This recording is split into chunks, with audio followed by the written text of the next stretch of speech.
Hello everyone, I'm reading from Autobiography of a Yogi. I'm starting with the second paragraph from the bottom on 491. Normal or long-established residents of the astral universe, on the other hand, are those who, freed forever from all material longings, need return no more to the gross vibrations of earth. Such beings have only astral and causal karma to work out. At astral death, these beings pass to the infinitely finer and more delicate causal world.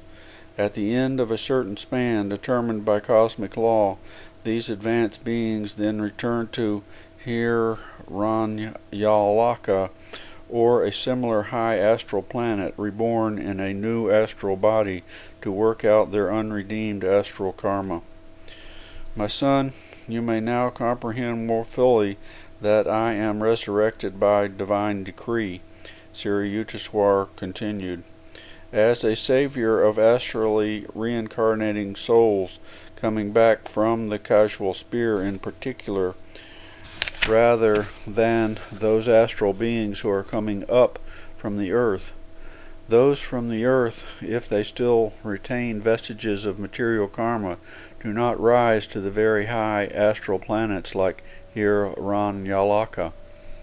Just as most people on earth do not have not learned through meditation acquired vision to appreciate the superior joys and advantages of astral life, and thus after death desire to return to the limited, imperfect pleasures of earth, so many astral beings during the normal disintegration of their astral bodies fail to picture the advanced state of spiritual joy in the causal world, and, dwelling on thoughts of the more gross and gaudy astral happiness, yearn to revisit the astral paradise. Heavy astral karma must be redeemed by such beings before they can achieve, after astral death, an unbroken stay in the causal thought world, so thinly partitioned from the Creator. Only when a being has no further desires for experiences in the pleasing to the eye astral cosmos, and cannot be tempted to go back there, does he remain in the causal world, completing there the work of redeeming all casual karma or seeds of past desires. The confined soul thrusts out the last of the three corks of ignorance, and, emerging from the final jar of the causal body, commingles with the eternal. Now do you understand? Master smiled so enchantingly. Yes, through your grace I am speechless with joy and gratitude. Never from song or story had I received such inspiring knowledge. Though the Hindu scriptures refer to the causal and astral worlds and to man's three bodies, how remote and meaningless these pages compared with the warm authenticity of my resurrected master. For him indeed existed not a single undiscovered country from whose bourne no traveler returns. The interpenetration of man's three bodies is expressed in many ways through his threefold nature, my great guru went on. In the wakeful state on earth, a human being is conscious more or less of his three vehicles. When he is sensuously intent on tasting, smelling, touching, listening, or seeing, he is working principally through his physical body. Visualizing or willing, he is working mainly through his astral body. His causal being finds expression when man is thinking or divine deep in introspection or meditation. The cosmical thoughts of genius come to the man who habitually contacts his causal body. In this sense, an individual may be classified broadly as a material man, an energetic man, or an intellectual man. A man identifies himself about 16 hours daily with his physical vehicle. When he sleeps, if he dreams, he remains in his astral body, effortlessly creating any object, even as do the astral beings. If man's sleep be deep and dreamless for several hours, he is able to transfer his consciousness or sense of I-ness to the causal body. Such sleep is revivifying. A dreamer is contacting his astral and not his causal body. His sleep is not fully refreshing. I have been lovingly observing Siriyutswar while he gave his wondrous exposition. Angelic Guru, I said, your body looks exactly as it did when I last wept over it in the Puri ashram. Oh yes, my new body is a perfect copy of the old one. I materialize and dematerialize this form any time at will, much more frequently than I did while on earth. By quick dematerialization, I now travel instantly by light express from planet to planet, or indeed from astral to causal or to physical cosmos. My divine Guru smiled. Though you move about so fast these days, I had no difficulty in finding you in Bombay.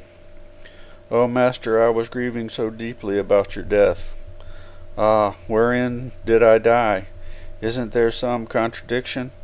Siriyutswar's eyes were twinkling with love and amusement. You were only dreaming on earth. On that earth you saw my dream body, he went on. Later you buried that dream image. Now my finer, fleshy body, which you behold and are even now embracing rather closely, is resurrected on another finer dream planet of God. Some day that finer dream body and finer dream planet will pass away. They too are not forever. All dream bubbles must eventually burst at a final wakeful touch. Differentiate, my son Yogananda, between dreams and reality. This idea of Vedantic resurrection struck me with wonder. I was ashamed that I had pitied Master when I had seen his lifeless body at Puri. I comprehended at last that my Guru had always been fully awake in God, perceiving his own life and passing on earth and his present resurrection as nothing more than the relativities of divine ideas in the cosmic dream. I have now told you, Yogananda, the truths of my life, death, and resurrection. Grieve not for me, rather broadcast everywhere the story of my resurrection from the God-dreamed earth of men to another God-dreamed planet of astrally garbed souls. New hope will be infused into the hearts of misery-mad, death-fearing dreamers of the world. Yes, Master, how willingly would I share with others my joy at his resurrection. On earth my standards were uncomfortably high, unsuited for the natures of most men. Often I scolded you more than I should have. You passed my test. Your love shone through the clouds of all reprimands. He added tenderly, I have also come today to tell you, never again shall I wear the stern gaze of censure. I shall scold you no more. How much I had missed the chastisements of my great Guru. Each one had been a guardian angel of protection. Dearest Master, rebuke me 1,000,000 times. Do scold me now. I shall chide you no more. His divine voice was grave, yet with an undercurrent of laughter. You and I shall smile together so long as our two forms appear different in the Maya dream of God. Finally we shall merge as one in the cosmic beloved. Our smiles shall be his smile, our unified song of joy vibrating throughout eternity to be broadcast to God-tuned souls. Siriyutswar gave me light on certain matters which I cannot reveal here. During the 2 hours that he spent with me in the Bombay hotel room, he answered my every question. A number of world prophecies uttered by him on that June day of 1936 have already come to pass. I leave you now, beloved one. At these words I felt Master melting away within my encircling arms. My child, his voice rang out, vibrating into my very soul firmament. Whenever you enter the door of Nirbhikalpa Samadhi and call on me. I shall come to you in flesh and blood, even as today. Yet, with this celestial promise, Sri Yukteswar vanished from my sight. A cloud voice repeated in musical thunder, "Tell all. Whosoever knows of Nirbakalpa realization that your earth is a dream of God can come to the finer dream-created planet of Hiranyakola, and there find me resurrected in a body exactly like my earthly one. Yogananda, tell all." Gone was the sorrow of parting.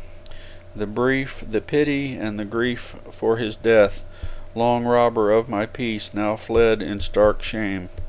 Bliss poured forth like a fountain through endless newly opened souled pores, anciently clogged with disuse. They now widened in purity at the driving flood of ecstasy. My former incarnations appeared before my inward eye in motion picture-like sequence. Good and bad karma of the past was dissolved in the cosmic light shed around me by Master's divine visit. In this chapter of my autobiography, I have obeyed my Guru's behest and spread the glad tidings, though they confound once more an incurious generation. Groveling man knows well, despair is seldom alien, yet these are perversities, no part of man's true lot. The day he wills, he is set on the path to freedom. Too long has he hearkened to the dank pessimism of his "Dust thou art" counselors, heedless of the unconquerable soul. He was not the only one privileged to behold the I was not the only one privileged to behold the resurrected Guru. One of Sri Yukteswar's chelas was a aged woman affectionately known to me as Ma (mother), whose home was close to the Puri hermitage. Master had often stopped to chat with her during his morning walk. On the evening of March 16, 1936, Ma arrived at the ashram and asked to see her Guru. "Why, Master died a week ago," Swami Sibananda, now in charge of the Puri hermitage, looked at her sadly. "That's impossible," she protested with a smile. "No," Sibananda recounted details of the burial. "Come," he said, "I will take you to the front garden to see his grave." Ma shook her head. "No, there is no grave for him. This morning at 10 o'clock he passed in his usual walk before my door. I talked to him for several minutes in the bright outdoors." "Come this evening to the ashram, Ram," he said. "I am here. Blessings pour on this old gray head. The deathless Guru wanted me to understand in what transcendent body he visited me in this morning." The astounded Sibananda knelt before her. "Ma," he said, "what a weight of grief you lift from my heart. He is risen." Chapter 44. With Mahatma Gandhi at Wardha. "Welcome to Wardha." Mahadeva Desai, secretary to Mahatma Gandhi, greeted Miss Bletch, Mr. Wright, and me with these cordial words and the gift of wreaths of Khadar (homespun cotton). Our little group had just arrived at the station in Wadhar on an early morning in August, glad to leave the dust and heat of the train. Consigning our luggage to a bullock cart, we entered an open motor car with Mr. Desai and his companions, Baba Saheb Desmukha and Dr. Pingale. A short drive over the muddy country roads brought us to Magavadi, the ashram of India's political saint. Mr. Desai led us at once to the writing room where, cross-legged, sat Mahatma Gandhi, pen in one hand and a scrap of paper on the other, on his face a vast, winning, warm-hearted smile. Welcome, he scribbled in Hindi. It was a Monday, his weekly day of silence. Though this was our first meeting, we beamed on each other affectionately. In 1925, Mahatma Gandhi had honored the Ranchi school by a visit and had inscribed in its guest book a gracious tribute. The tiny 100-pound saint radiated physical, mental, and spiritual health. His soft brown eyes shone with intelligence, sincerity, and discrimination. This statesman had matched wits and emerged the victor in 1,000 legal, social, and political battles.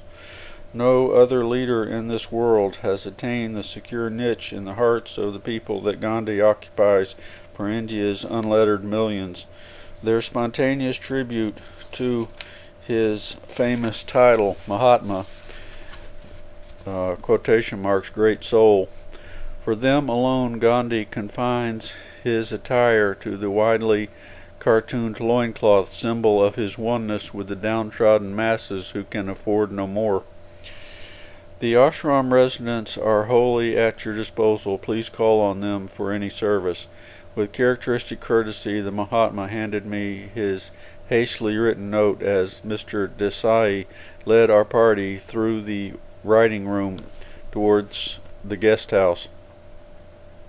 Our guide led us through orchards and flowering fields to a tile-roof building with latticed windows. A front yard well 25 feet across was unused, Mr. Desai said, for watering stock. A front yard well 25 feet across was used, Mr. Desai said, for watering stock. Nearby stood a revolving cement wheel for threshing rice. Each of our small bedrooms proved to contain only the irreducible minimum, a bed handmade of rope. The whitewashed kitchen boasted a faucet in one corner and a fire pit for cooking in another. Simple Arcadian sounds reached our ears, the cries of crows and sparrows, the lowing of cattle, and the rap of chisels being used to chip stones.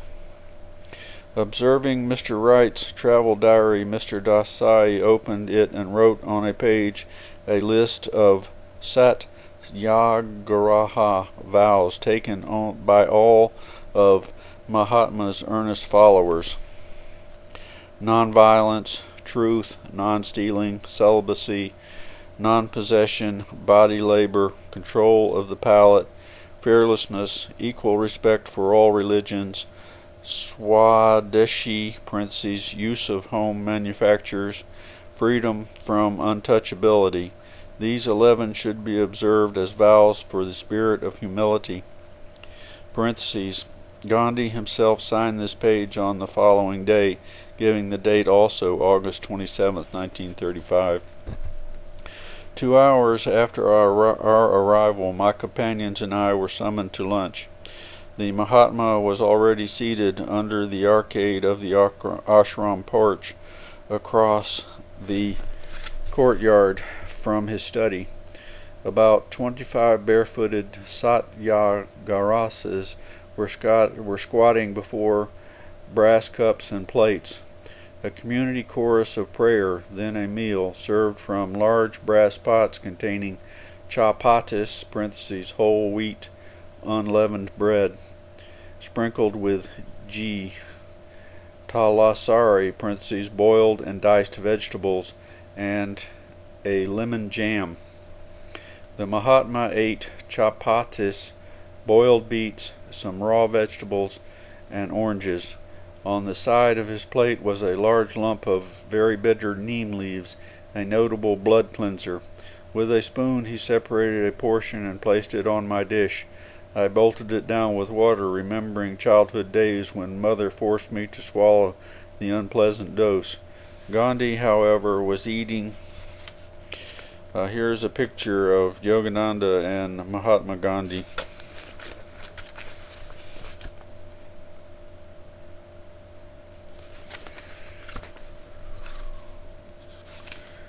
Gandhi, however, was eating the neem paste bit by bit without distaste.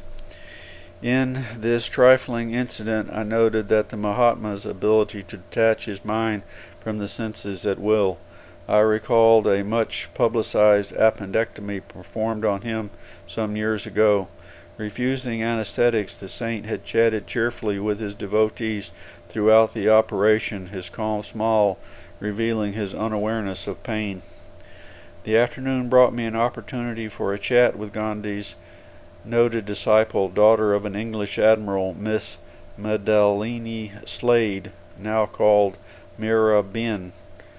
Her strong, calm face lit with enthusiasm as she told me in flawless Hindi of her daily activities. Rural reconstruction work is rewarding. A group of us go every morning at 5 o'clock to serve the nearby villagers and teach them simple hygiene. We make it a point to clean their latrines and thatched mud huts. The villagers are illiterate. They cannot be educated except by example, she laughed gaily. I looked in admiration at this high-born Englishwoman whose true Christian humility enables her to do the scavenging work usually performed only by untouchables. I came to India in 1925, she told me. In this land I feel that I have come back home. Now I would never be willing to return to my old life and old interests. We discussed America for a while. I am always pleased and amazed, she said, to see the deep interest in spiritual subjects shown by many of the Americans who visit India.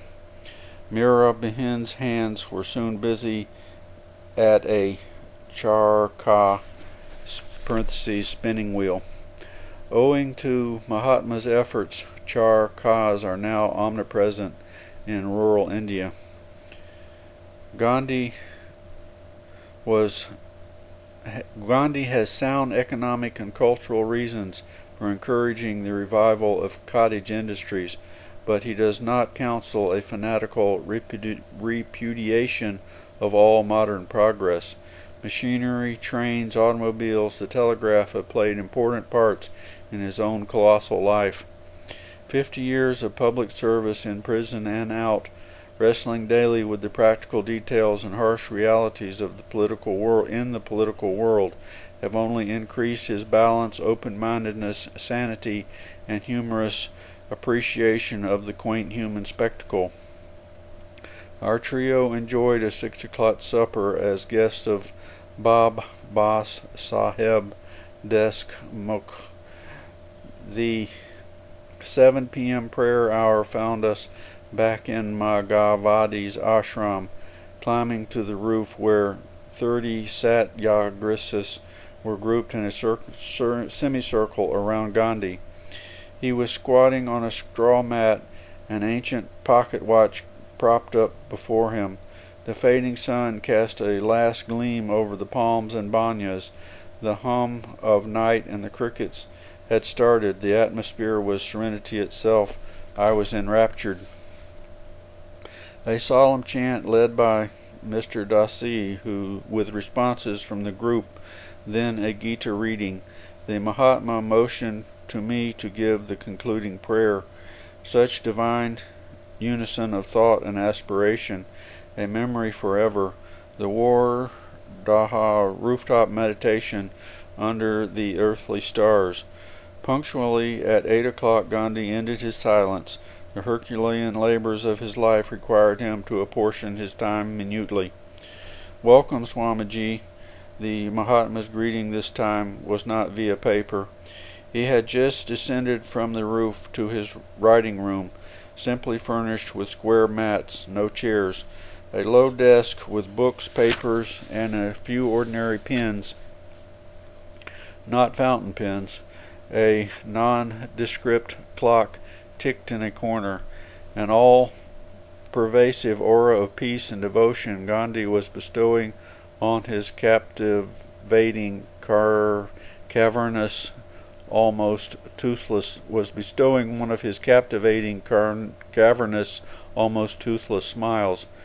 Years ago, he explained, I started a weekly observance of a day of silence as a means for gaining time to look after my correspondence, but now those 24 hours have become a vital spiritual need. A periodical decree of silence is not a torture but a blessing. I agreed wholeheartedly. The Mahatma questioned me about America and Europe. We discussed India and world conditions. Mahadev Gandhi spoke. Gandhi said as Mr. Desari entered the room, "Please make arrangements at Town Hall for Swami to speak there on yoga tomorrow night." As I was bidding the Mahatma good night, he considerately handed me a bottle of citronella oil. The Wadarta mosquitoes don't know a thing about Ahimsa, Swamiji, he said, laughing. The following morning, our little group breakfasted early on whole wheat porridge with molasses and milk. At 10:30, we were called to the ashram porch for lunch with Gandhi and the Satyagrahis. Today, the menu included brown rice, a new selection of vegetables, and cardamom seeds. Noon found me strolling over the ashram grounds to the grazing land of a few unperturbable cows. The protection of cows is a passion with Gandhi. The cow to me means the entire subhuman world, extending man's sympathies beyond his own species, the Mahatma has explained. Man, through the cow, is enjoined to realize his identity with all that lives. Why the ancient rishis selected the cow for apotheosis is obvious to me. The cow in India is the best comparison. She was the giver of plenty. Not only did she give milk, but she also made agriculture possible. The cow is a poem of pity. One reads pity in the gentle animal. She is the second mother to millions of mankind. Protection of the cow means protection of the whole dumb creation of God. The appeal of the lower order of creation is all the more forceful because of its speechlessness. Certain daily rituals are enjoined on the Orthodox Hindu. One is Bhuta Yajna, an offering of food to the animal kingdom. This ceremony symbolizes man's realization of his obligations to less evolved forms of creation, instinctively tied to body identification, parentheses, a delusion that afflicts man also, but lacking the liberating quality of reason peculiar to humanity. Bahupta Yajna thus reinforces man's readiness to succor the weak, as man in turn is comforted by countless solicitudes of higher unseen beings. Humanity is also under bond for rejuvenating gifts of nature, prodigal in earth, sea, and sky. The evolutionary barrier of incommunicability among nature, animals, man, and astral angels is surmounted by daily yajnas, parentheses, rituals of silent love. Two other daily yajnas are Pitri and Niri. Pitri Yajna is an offering of obligations to ancestors, a symbol of man's acknowledgement of his debt to past generations, whose store of wisdom illumines humanity today. Niri Yajna is an offering of food to strangers or the poor, a symbol of the present responsibilities of man, his duties to contemporaries. In the early afternoon, I fulfilled a neighborly Niri Yajna by a visit to Yandi's ashram for little girls. Mr. Wright accompanied me on the 10-minute drive. Tiny young flower-like faces atop long-stemmed, colorful saris. At the end of a brief talk in Hindi that I was giving outdoors, the skies unloosed a sudden downpour. Laughing, Mr. Wright and I climbed aboard the car and sped back to Magandvandi amidst sheets of driving silver. Such tropical intensity and splash. Okay, that's the end of the first paragraph on page 504. I'm stopping for now. Bye.